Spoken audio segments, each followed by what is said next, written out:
اعوذ باللہ من الشیطان اللعین الرجیم بسم اللہ الرحمن الرحیم الحمد لأہلہ والصلاة علی اہلہ اما بعد السلام علی ولی اللہ و حبیبہ السلام علی خلیل اللہ و نجیبہ السلام علی صفی اللہ و ابن صفیہ السلام علی الحسین المظلوم الشہید۔ ناظرین محترم، آج کا ہمارا جو موضوع ہے وہ زیارت اربعین کی فضیلت روایات کی روشنی میں ہے، اور اسی عنوان کے تحت چند نکات آپ لوگوں کے سماعتوں کے حوالے کرنا ہے کہ دین اسلام میں جن امور کو برتری اور فوقیت حاصل ہے اور جس کی ادائیگی کی تاکید کی گئی ہے وہ اولیاء الہی اور ائمہ معصومین علیہم السلام کی زیارت ہے، اور ائمہ معصومین علیہم السلام کی زیارت میں بھی سب سے اہم اور جس کو اہمیت دی گئی ہے وہ زیارت امام حسین علیہ السلام ہے، جس کے سلسلے میں امام محمد باقر علیہ السلام ارشاد فرما رہے ہیں کہ لو یعلم الناس ما فی زیارت قبر الحسین من الفضل لماتوا شوقا۔ اگر لوگوں کو زیارت امام حسین کی فضیلت کے بارے میں علم ہو جائے تو وہ شوق زیارت میں مر جائیں گے، اور یہی اہمیت اور یہی فضیلت زیارت اربعین کو بھی حاصل ہے کہ جس کے سلسلے میں امام حسن عسکری علیہ السلام کا فرمان ہے کہ علامات المومن خمسن، کہ مومن کی 5 علامت ہے۔ سب سے پہلی علامت جو مومن کی امام حسن عسکری علیہ السلام نے بیان کیا ہے وہ یہ ہے کہ الصلاۃ 51، کہ 51 رکعت نماز پڑھتا ہو۔ اس 51 رکعت میں 17 رکعت واجب نمازیں ہیں اور باقی نوافل ہیں۔ اور مومن کی دوسری علامت امام حسن عسکری علیہ السلام نے یہ بیان کیا ہے کہ زیارت الاربعین، کہ مومن زیارت اربعین کو پڑھے۔ اور تیسری علامت جو مومن کی ہے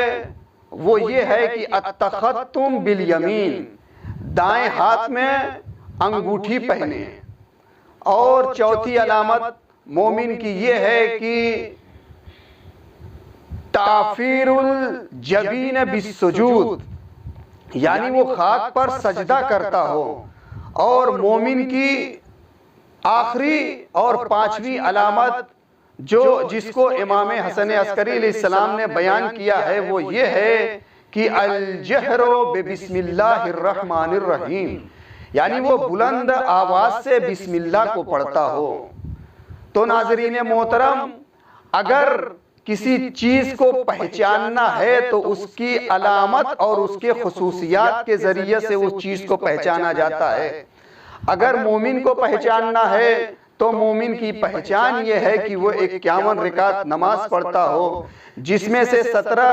واجب نمازیں ہیں اور بقیہ نوافل ہے۔ اگر کسی کے ایمان کو پرکھنا ہے تو سب سے پہلے یہ دیکھنا ہوگا کہ وہ انسان اپنے رب کا کتنا بڑا عاشق ہے۔ اور دوسری صفت یہ ہے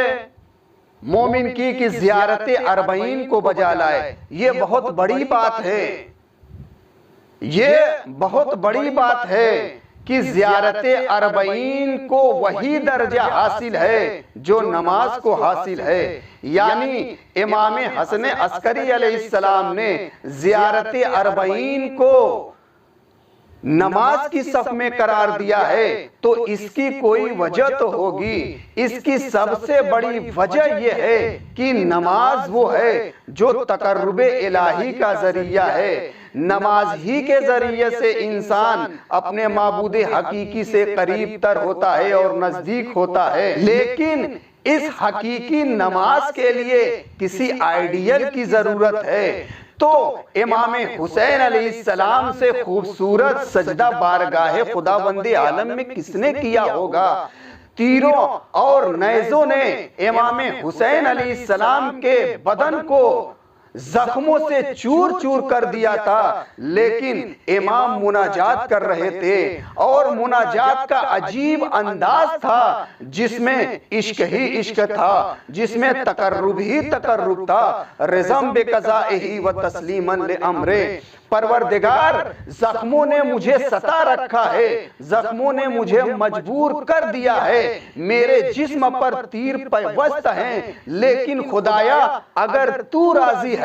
تو تیرا حسین راضی ہے۔ امام حسین علیہ السلام نے کربلا کے میدان میں شہادت دے کر کربلا کو ایسا سجا دیا ہے کہ دنیا کے گوشے گوشے سے زائرین امام حسین علیہ السلام زیارت کے لیے امام حسین اور قبر حسین کی زیارت کے لیے آتے ہیں۔ اور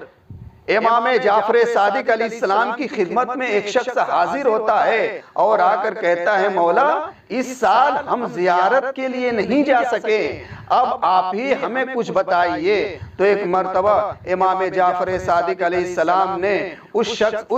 شخص سے کہا کہ یہ بتاؤ اربعین کے دن تم کیا کرتے ہو؟ اس نے کہا مولا میرا دل تو قبر حسین کی طرف متوجہ ہوتا ہے۔ تو ایک مرتبہ امام جعفر صادق علیہ السلام نے کہا کہ آؤ میں تمہیں زیارت اربعین کی تعلیم دیتا ہوں، اگر تم دور سے بھی اس زیارت کو پڑھو گے تو خداوند عالم اپنے ملائکہ کو اربعین کے دن صبح سویرے سے لے کر مغرب تک غروب تک بھیجتا ہے۔ دنیا کے کسی کونے سے بھی اگر کوئی اس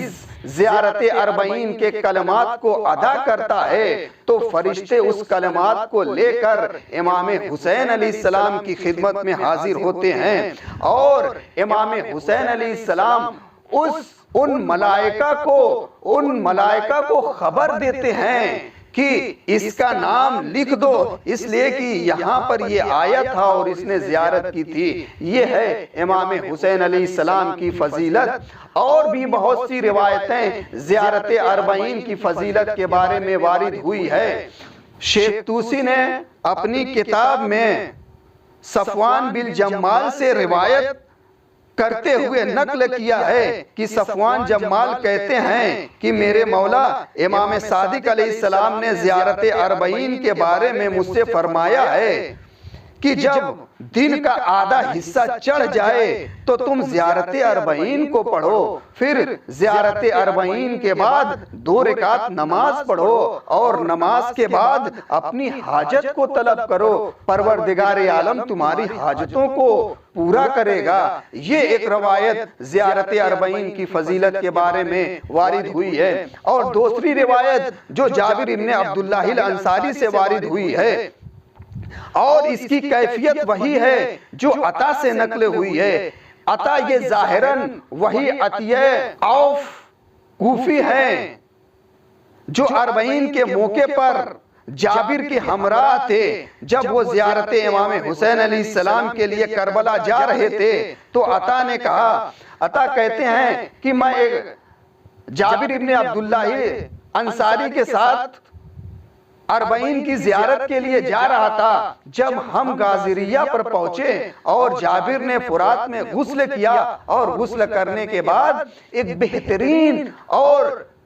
پاک و پاکیزہ لباس کو پہنا اور لباس پہننے کے بعد مجھ سے کہا کہ اے عطا کیا تمہارے پاس عطر ہے؟ تو اس عطا کہتے ہیں کہ جی جابر ابن عبداللہ الانصاری نے عطا سے عطر کو لیا اور عطر لینے کے بعد اپنے لباس پہ لگایا اور لگا کر ننگے پاؤں قبر امام حسین علیہ السلام کی طرف روانہ ہو گئے۔ اور جب قبر امام حسین علیہ السلام کے قریب پہنچے ہیں تو 3 مرتبہ جابر نے کہا اللہ اکبر اللہ اکبر اللہ اکبر۔ جیسے ہی جابر کی زبان سے یہ جملہ نکلا اتنے میں